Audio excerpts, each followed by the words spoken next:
Hey guys, Dr. Prometheus here, back with some more, well, not some more, but this is the last episode of our Wrexham series. We're going to wrap up the save. We're going to talk about the save here, kind of go through everything. It's going to be a short little video, but we're also going to look at stats, see where players went, see where players are, and, well, after coming off of Champions League, we have to review this season first, so there's that. So we'll have this season's review, and then we'll go a little in depth on, well, the ride that we had coming up here.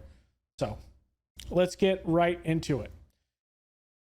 So swimming through, this should be the new year tickover that we should have, at least the end of year message.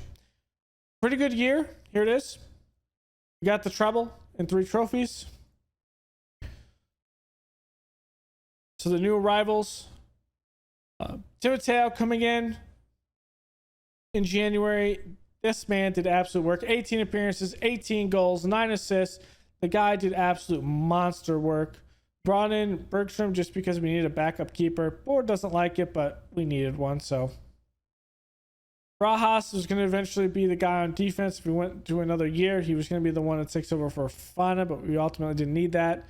Another massive signing with Bjornsson. 87 million. We made this signing at the beginning of the year. 8 assists. The man did absolute work in the midfield. Tall, 6'2", dominated it. Allowed Connolly to be more the playmaker, passer type, until we realized that Bjornsson's a better deep line playmaker because his passing was 19. And it's like, this guy can do it all as a facilitator. Midhira, we took a chance here. We didn't think he was that good of a player, and he comes in and he's a world-class wing back, or at least getting to a world-class wing back. Fofana, we needed another defender. We saw him on there. We bought him from Chelsea. I mean, what more can you say? He played pretty good for us because we had some defensive woes. Martinelli was just brought in because he's English, and we needed someone to register for England, right? Am I wrong? I'm wrong, I think. No, he's eligible because he started at Arsenal. So he is eligible. We needed him for registration for Europe, so that's why we brought him in. So, yes, they don't like the fee, but that's why we brought him in on loan. Justin Isaacs, I thought he was going to be better. We looked at his physicals, and, well, he was better than advertised. 14 assists, 2 goals. I mean, we brought him in from West Brom while they were relegated. We got him off his clause at 19.25 million. He played great for her. Ozma, we brought in earlier in the season from AZ, from Eredivisie, right? Yes, Eredivisie. And we were going to play him as a defender until we brought in Fofana. But Bosma was a good guy that could play defense, defensive midfield, and also defending. And we used that a lot more so as a ball-winning midfielder. And I thought that was pretty good because he was able to get up the ball and really shut the game down late with more pace and energy than a lot of players had on the field as their sub off the bench. And that's why you see 42 substitutions, 11 starts. A lot of them were because people were tired. Frank Blaze, this was a developmental guy. He got hurt. Ultimately, though, did have 2 assists. And same thing with Jonathan, did get hurt. I mean, this is a guy we're going to develop. Transfers out, nothing really to go here. We were just selling people because we needed them. Goulier, we needed that money. I mean, we weren't going to get better. He was 30 years old. He's 31 now. He's 30 years old when I signed him. Yes, he's good with set pieces, but at the end of the day, 8 goals, 10 assists. I mean, we did much better. Caputo went back to Italy, to Juventus. He came from AC Milan prior to coming over to us. Only played in 10 appearances, but really 3 goals, 1 assist. It's pretty good for us getting 25 million. A couple of the other ones. Aldo Marcel for 26 million in Liverpool. I mean, he didn't want to stay here. And, well, 26 for Aldo Marcel. 26 million. Yeah, that's a better one because he wasn't really going to play here. Eduardo Diana, Eintracht Frankfurt, playing 23 million. That helped us a lot with some of the stuff with that. Carlos Alberto, letting him go out to Barcelona for 30.5. I didn't think he was going to get any better, and I was right with that. Still consistent. We kind of traded Carlos Alberto, and we brought in Bjornsson, and that was a good idea because Bjornsson can win those balls in the air, and that's the biggest thing that kind of helped us in the midfield, kind of dominate through there. Pretty much everyone else, though, we kind of knew we were going to sell. Loans out. I mean, nothing crazy. You know how it goes. All right, so Premier Division, we took first. I mean, yeah, we won that the last day of the season against Man City. 91 points. That's good.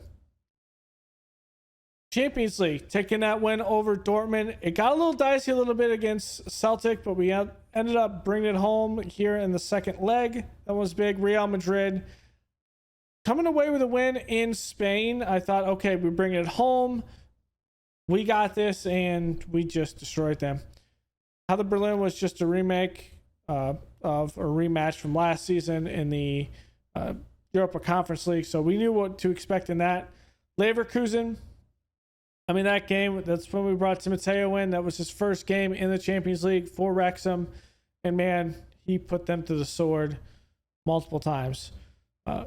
This Bayern Munich game, 2-1. I thought we were in the game, but we just could not do it. But we played decent in Champions League. Now, once we took on PSG and we had a 2-1 loss with that, I was like, we have something here in this. If we can win, maybe we buy someone in January to kind of puts us over the top. And that's what Timoteo was. In this game here against PSG, gave me the idea of if we can go on a streak, we can do some damage. Because anything could happen down here. And, well, anything did happen. And we took home the cup. The FA Cup, we took this one home. I mean, the path was pretty easy. Besides Derby County, who knocked us out last year. And then we also had a fellow team in their same division. I forgot who it was in 2034 knock us out as well. So it was really just getting up over that hunt. And then from there, it was just the game against Man City, which I didn't think we were going to do, but we did beat him first game of the season, or maybe the second. We beat them 4-2. Say, hey, we could do it again. We beat them 2-0. And then again, we beat them in the Premier League later on in the season for the last game, 2-1. So it works. Birmingham City, though, that was a good shocker up there. I like seeing that. Carabao Cup, we were knocked out by United. I think we could have did some damage in there, but that was a rotated side because I think we had an important game there. So goal of the season, Ikea Kai. Let's see, 78th minute. Let's see it.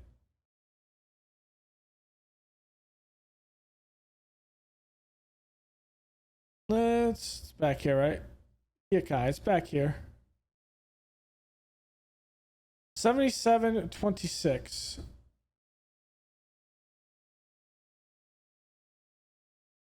It won't give me it. So we're gonna have to see the build up. So Timoteo out to Levin Verde. It's like damn near a minute later. I really liked our shape in here, and you see Barajas had some good starts when we needed them. MS United, they had a pretty good front here. Cepeda does lose the ball. I mean, you got to do something more with the ball. But as you can see here, Barajas can hold his own out here. So if we had to play another year to try to get through, I would be comfortable playing him out here if Wesley Fofana ended up retiring or moving on. But here's Salinas, plays it through. Kinlan, and there's the shot from Ikea Kai for about 25 yards out or so. And that was your goal of the season. The last one being a PK. So that was from 24. So I was close. Nice to remember, a 3-1 win over Leverkusen. That was when, one of their guys got sent off in the first minute of the game, and we just dominated that. And then the biggest win is a 7-0 win over Southampton, and that was Martinelli had a couple, Caputo, Cepeda, Mendes, was a rotated side, and we just absolutely destroyed Southampton. So we are worldwide. Mr. Worldwide, that's what we are. Our reputation is increased from continental to worldwide. This will help us attract a high caliber of players to the club, help support our base grow, and greatly improve our commercial revenue. We're Mr. Worldwide in this. So, pretty good sponsorship. Broadcast is about the same as last year. Corporate's good. Competition money is massive, almost tripled it. And our match day in retail was $2.38 million. Kinlan was the most sold jersey. Timoteo's right after that. Leao, who's retiring. Bell, and then Cepeda. So pretty good sales there on the jersey. This is the formation we kind of started playing a lot of, is the 5-2-3. And I felt like we did a pretty good job. Timoteo out here was an 8.13. All right. All the awards, because there's a lot. So we took the Coach of the Year and the coach for the month of August, December, April, and May. So beginning of the month, mid of the year, right before the transfer window, and the last 2 months of the season. So that's that. Fans player of the season is Joe Bell. Young player of the season, William Madhira. Signing of the season, I would say it's Timoteo. Goal of the season, we saw that with Akia Kai. Top goal scorer was Joe Bell with 39. Most assists, Paul Kinlan with 28. 28 assists on the season. That is insane, Paul Kinlan. Most player of the match, the man of the match is 13 for Joe Bell. Highest average rating was Joe Bell with 7.5. And then most passes completed was, I'm not sure why this matters, it's Gianluca Salvatore. So record breaking this year, Paul Kinlan had 28 assists. So that's a record. Most shots in a season, Yulson had 24. The highest transfer fee was $95 million for Timoteo. Our competition awards. So World U21 Player of the Year, Akia Kai, before he turned 21. I mean, he was 22 this season, but he was 21 during that time. UEFA Champions League Midfielder of the Season, we saw that with Paul Kinlan. Welsh Player of the Year, Joe Bell. English Player of the Year, Joe Bell. English Player of the Year, Joe Bell. It's not Erling Haaland. We have a new Erling Haaland. It's Joe Bell. Okay, it's really just Joe Bell because Erling Haaland's still here. Wrexham everything to a fantastic start of the season. That kick-started the most unlikely of journeys. So we had the Premier League Division, Champions League, and FA Cup. So,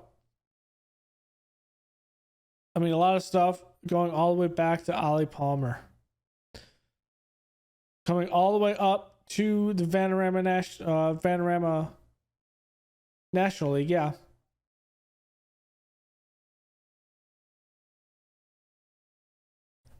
That ownership change shouldn't have been there. It happens.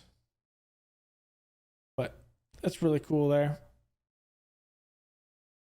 All right. So Wrexham's best 11.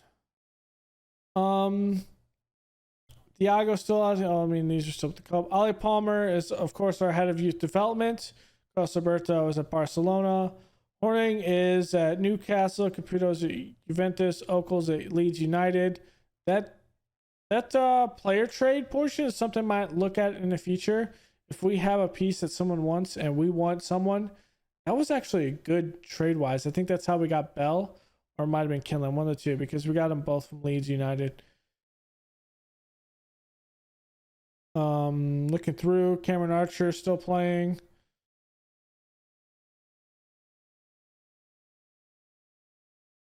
Wrexham team of 2029. 3.5 million more followers from that. More core followers. Damn, there's a lot of supporters out here. We actually got all of our Club Vision stuff. So there's that. I'm just going to accept it. We'll send it because I want to go one day.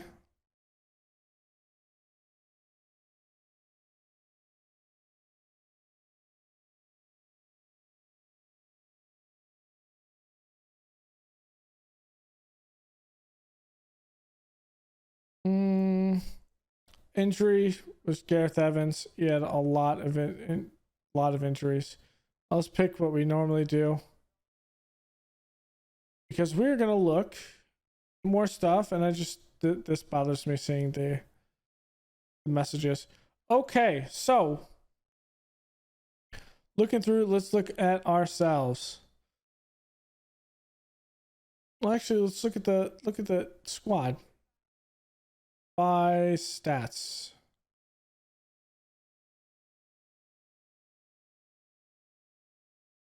Is there an easier way to see stats?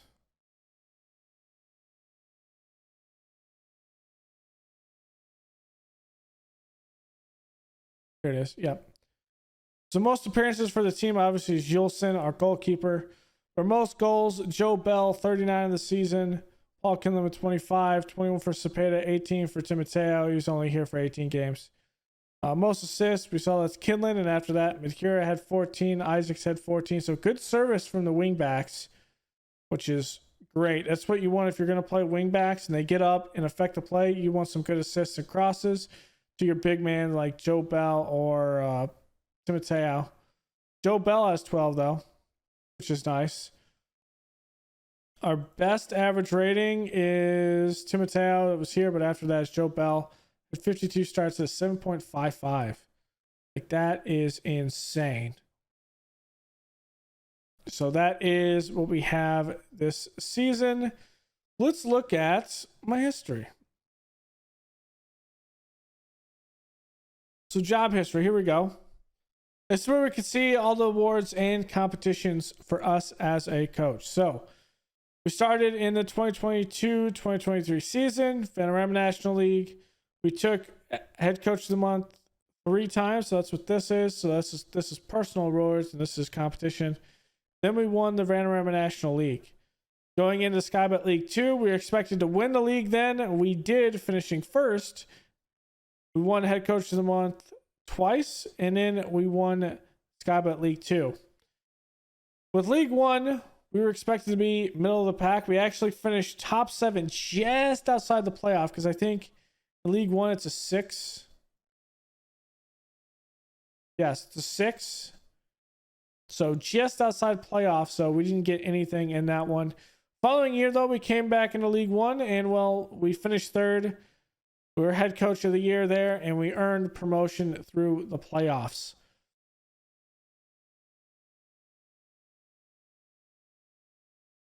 In 2026, I was thinking, like, can I actually see that? But I'd have to go back. So Skybet League Championship, we got 5th. We got manager of the month once, and that one was big because we had a big transfer window where we bet it all. Probably would have bankrupted the team and had to probably be relegated if we actually didn't get that promoted. But we got up, and it got us to the Premier League, which from there, we got a mid-table finish. From that mid-table finish, we were able to sit back and, well, do some good work with that and get a mid-table and get some money from that and slowly build a team. We took the Wales job because I wanted to experiment with international play. I think we're going to concentrate more on team play in the future until international play is kind of changed. But I thought it was a good thing to kind of experiment and kind of that whole thing. It's all right. I think it needs a lot more. Next year, 2028 into 2029, finished 15th in the Premier Division. Another mid-table finish. I mean, nothing to write home about. Just trying to slowly build. As you can see, though, about the same finish as the previous year, 14th to 15th. And notice as we go into 2029, into 2030, all the way to 2032, a little bit better into table finishes. We don't have European football here, but it's still progressively getting better. 10th, 11th, and 9th. So staying about where we are consistently, just like we were down here at 15th and 14th, just being consistent at the top half of the table. 2032, 2033, our first time in a top 4 finish. We get Champions League, which was insane at this point to get a Champions League finish. We do get manager of the month once, but ultimately we just could not compete in the Champions League in that year.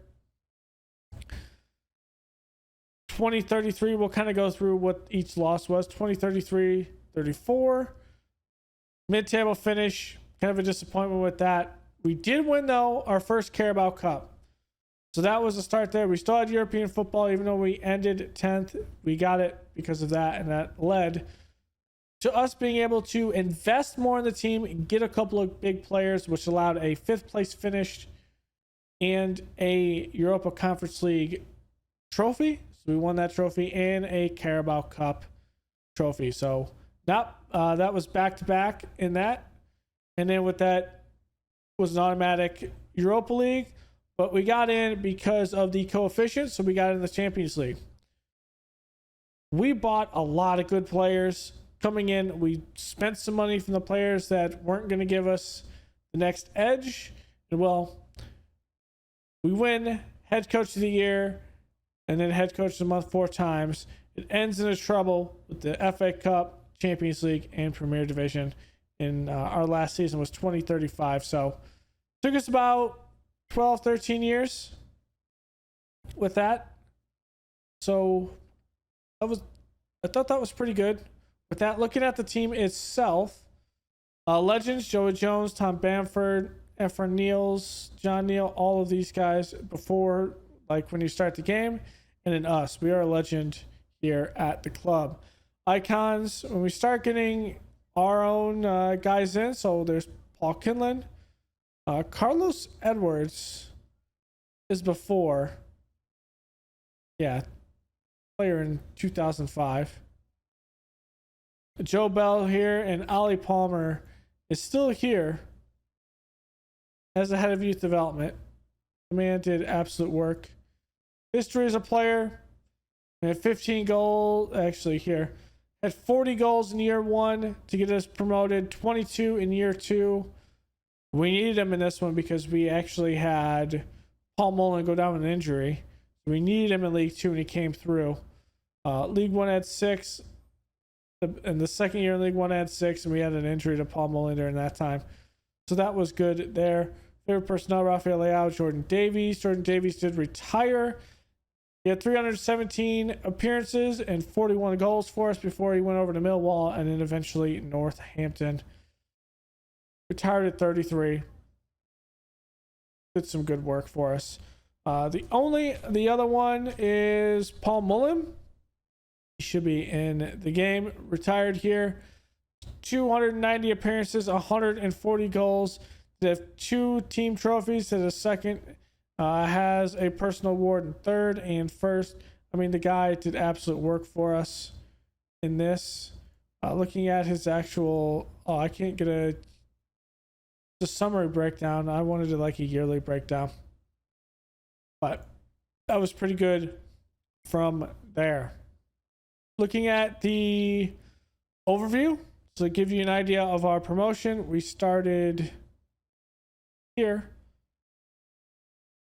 So promotion, actually we started here. So you see trajectory up, stabilize, slow up. It did work. So we just had a good bit of a trajectory. So there's the competitions that we won throughout the entire team's history.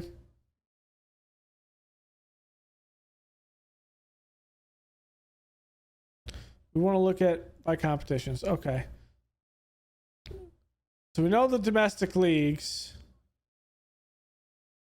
So Champions League, in 2033 we got knocked out because we didn't make it the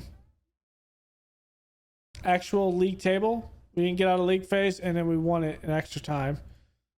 Last episode, conference, we won it after beating Hertha Berlin in a massive, crazy shootout. FA Cup, and we look at this: Sutton, then West Ham, Aldershot, Preston, Aston Villa, Stoke, Tottenham. It wasn't until probably the 3rd round. No, here's where it is. 2033 and 34. It was Preston that knocked us out the first time. Preston North End, which is actually a championship team.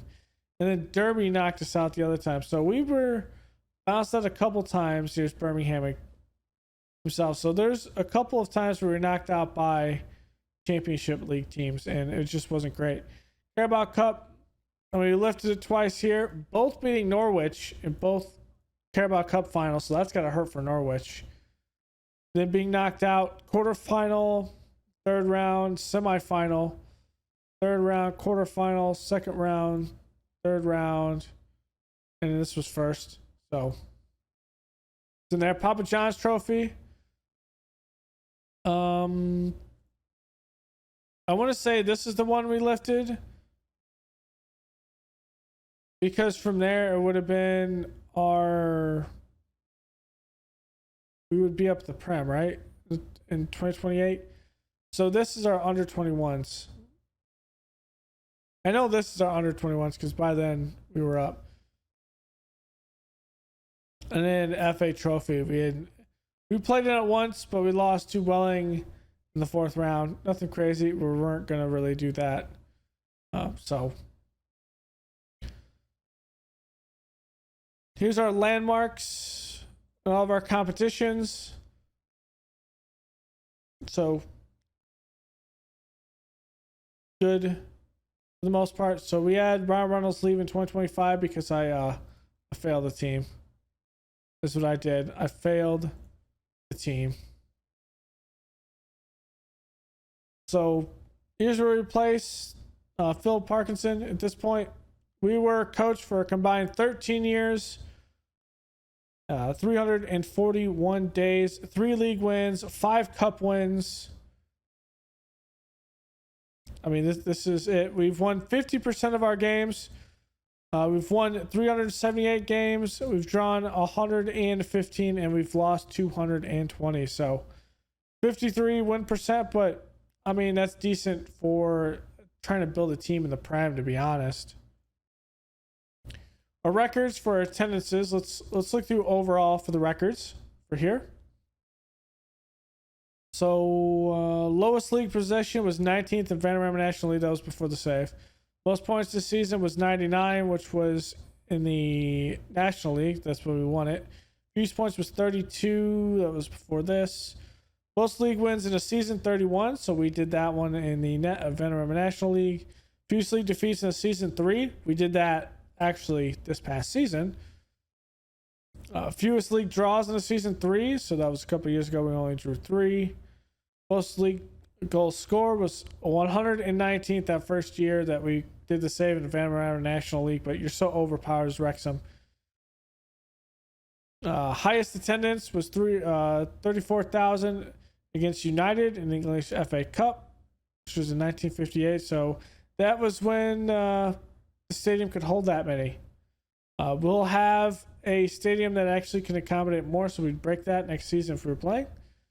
Highest gate receipts 1.05 million against Monaco. That was in 2034, so a couple of years ago in the league phase. Highest average attendance was 26,180. Biggest win 13-0 over Haver Boatfling in the Europa Conference League phase. That was the year we won it in 2034. That was the highest scoring match as well. Highest scoring league match was 9-1 versus Fulham in 2034. We beat them. Highest transfers, Ender selling to Man City. That was for 85 million, and in total transfer spending we've ever spent is 110 million. Coming up, players here. Let's look for the ones that have stars by him, because that's the one we did in these saves. Joe Bell with 45 goals in the season. Highest average rating is 7.75 in 54 appearances by Paul Kinlan. That was 2034-2035, so that's last season. Fastest goal, 15 seconds by Sam Dalby against Hyde in the English FA Cup third round. That was first year in the save, Sam Dalby. Most assists by a player in the season, Paul Kinlan with 28. Most shutouts by a player in the season, Yulson with 24. Both of those this past season. Most player of the match awards in the season, Ali Palmer with 16. That was in the first year. Youngest goal scorer, 16 years, 152 days by Drefford James. It was against Gillingham in League 2. So it was in 2023. Oldest goal scorer, we had James Ward-Prowse at 37 years, 141 days against Man United in the English Premier League in 2032. So we brought him in because we just needed a set piece master in a corner. And that kind of started the hunt that ultimately went to Goulier, that ultimately came into, well, what we kind of settled with.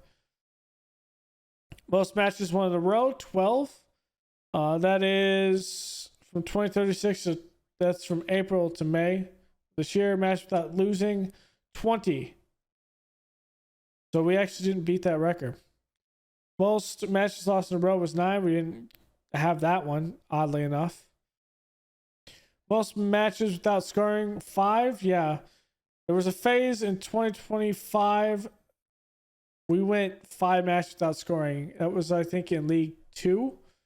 Or no, League 1. And that's what held us up in League 1 for an extra year is we didn't score in those 5 games. A lot of them were losses, and we couldn't actually. And that's when we missed the playoffs, when we finished 7th.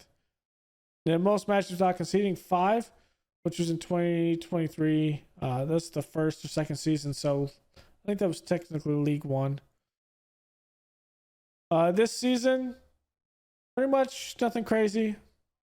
Lowest league position at this point was 5th this year, but most of the time we were in first. Or we were in second. We took over first. Yeah, nothing crazy. League positions. Here's our highest league position. So first in Vanarama National, first in Skybet. That was League 2. We were 4th in League 1 before we dropped to 7th. We were 2nd in League 1 before I think we ultimately dropped to 3rd and we had to play in a playoff. We won. Actually, we were in 1st at one point in the championship where we dropped down and we had to play in the playoff. At one point, well, we were 1st in the Premier Division, I think, the first week, so that doesn't really count. Same thing there. A couple of these is weird because the highest position can be like the first week of the season. Highest attendances, I mean, it increased as time went on, and we started packing the stadium the last couple of years. Highest gate receipts, pretty much packing the stadium. It's going to be a lot of European games. Lowest attendance was Carabao Cup most of the time. Okay, that's good to know. So biggest win each season. Our biggest win was that Europa Conference League win against Hanvar Blotfelling. But other than that, it was against Southampton in an actual Premier League game, 7-0. There's one down here, 7-1, but that's still 6 in the Pizza Cup, Pizza Trophy. But yeah, that's the biggest one. Biggest defeat, I would probably say, is this one against Man City last season. Yeah, it was not. Highest scoring match, yeah, we had 13 here. Highest scoring league match, we had 9-1 against Fulham last season. There's that. Oh, this must not be the biggest. This must be like the biggest win. Like, I don't know. That's kind of weird. So most matches won in a row was 12. It was this season, but we had a good loss in a row. We only had one back-to-back losses in a row last season. We had 2 this season. Okay. Most matches without losing, we had 12. We had 20 in League 2. Wow. Most matches without winning. Our first year in the Prem, it was a little rough. It was a little rough. Let's go back to sequences. Most matches without conceding. We did 3 and 5. I mean, that's respectable. Without scoring, we had 3 games where we didn't score, and we still won the league. That is insane. Against a Man City team, that is insane. Players' most overall goals by a player in the season. So 39 by Joe Bell. It was Joe Bell 45 last season. Then Leao Ender had it in 2032. And Caputo, Dane Scarlett came through. That was just great. The man was absolutely amazing for us. 69 appearances, 27 goals, but he was the one that got us promoted from the championship. Juan Jorge Montanez, Cameron Archer, was also amazing. Paul Mullen and Ali Palmer. Most league goals, pretty much the same. Most goals by players in a match. Most was probably Joe Bell. Paul Mullen had 4 against Maidstone. Caputo and Leao both had 4. In a league match, 4 still. Most assists by a player. I mean, it just got better.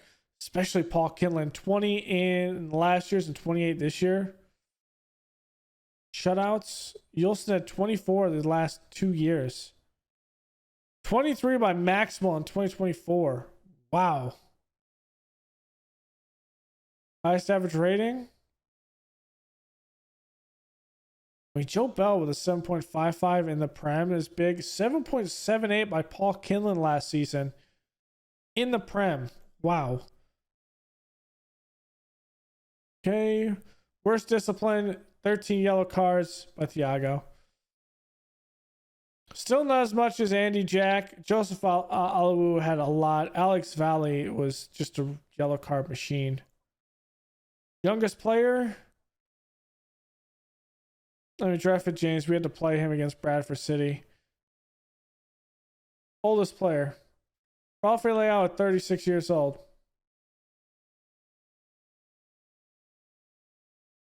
Yep. Oldest goal scorer, or youngest goal scorer.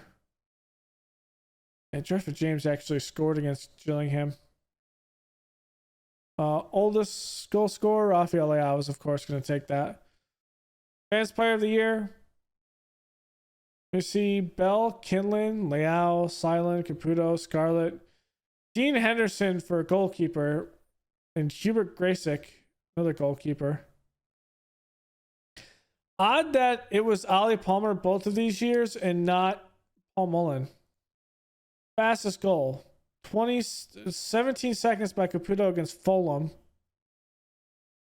Oh, I thought that was 2. Yeah, 15 seconds by Sam Dalby against Hyde. There it is. But that's 17 seconds against Fulham in the Prem. There's 19 seconds by Juan Jorge Montanez. So a lot of stuff. Price transfer fees. I'm not really worried about that, but this might be interesting of how much we spent. We spent 310 million last season. But we also brought in 210. So we actually didn't spend as much as we thought we did.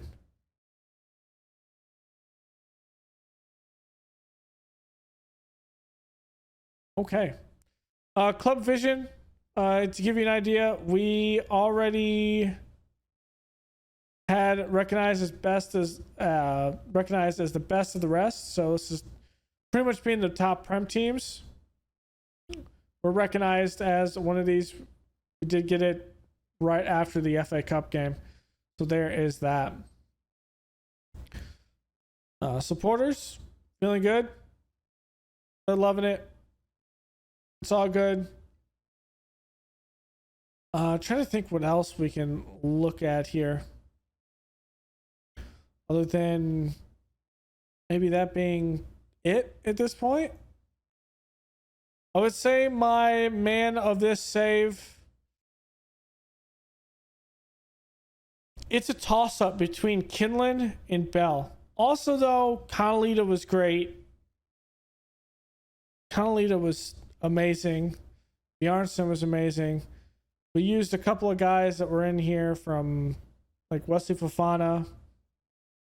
It's the guy that starts in the save itself at Chelsea.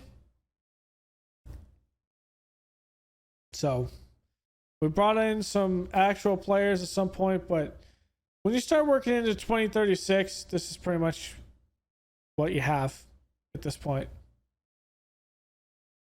Oh, there's one thing I could look at. Let's look at the division competition. Is this updated? Here we are. Reputation. No, hold on. By coefficient. By coefficient, we are still 67th.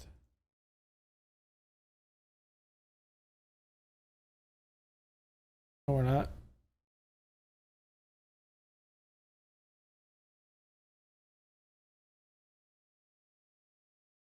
What is this? There's a 3. This is 9. There's 10.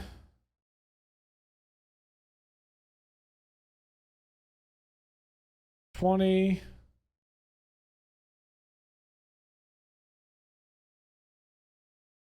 $31st. We're 31st in Europe. And here's how we got there. We beat the number 1 team in Europe. We beat number 3 team in Europe. We beat number 4 team in Europe. Then we beat, it's like number 11th team in Europe. Then we beat the 15th team in Europe and the 16th team in Europe. So 5 top 20 teams we played. That's how big that is. That is how big that is. Looking at the leagues, England is still the top dog. Spanish, first division. Then the Bundesliga in Germany, playing Serie A. France with the Ligue 1. Then Portugal, Eredivisie, and Netherlands. And it kind of goes down from there. Notice Austria up here at 13th. Okay. Okay. And then the FA Cup is up here at the top. Look at nations. France is still top. England, though, in coefficients is up here as the top dog. Germany will be second, which gives you more locations there. All right. So I think that's a good wrap up. We kind of did pretty much everything in there that I kind of wanted to. We talked about the team this year. We kind of did the wrap up for this year, but also the save, some of the records, things like that, to wrap up the series. I really enjoyed this. We built a monster of the team in this, and I think as we get further into like playing more and more FM, I think I'm going to get better at bringing those teams that are down, like the 8th tier in England. I already know the save that I want to do, and I'm going to look at it because I think they start next season at league. Let's see. They are in, I think that's technically the 7th tier. Maybe it's the 2nd tier of, I'm actually going to look at it at this point. They start in the English Northern Premier League, Premier Division, which is a step under the Vanarama National League North.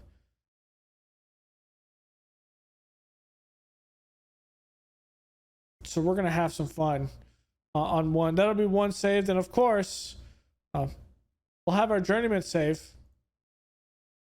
But what to do next in FM23? I don't know. You'll just have to wait until next week. I'll figure it out. Next Monday, that first episode will be coming up. What I will also do, though, is in this, I have to get better at my my thumbnail game. So thumbnails won't be the same, like same thing we did having in this save. I'm gonna start changing thumbnails up like we do with the Haas playthrough. So maybe that'll be more attractive to people. We'll kind of see. So thanks for hanging out. Thanks for supporting this playthrough, this series. And I will see you guys in the next Football Manager series. Later, guys.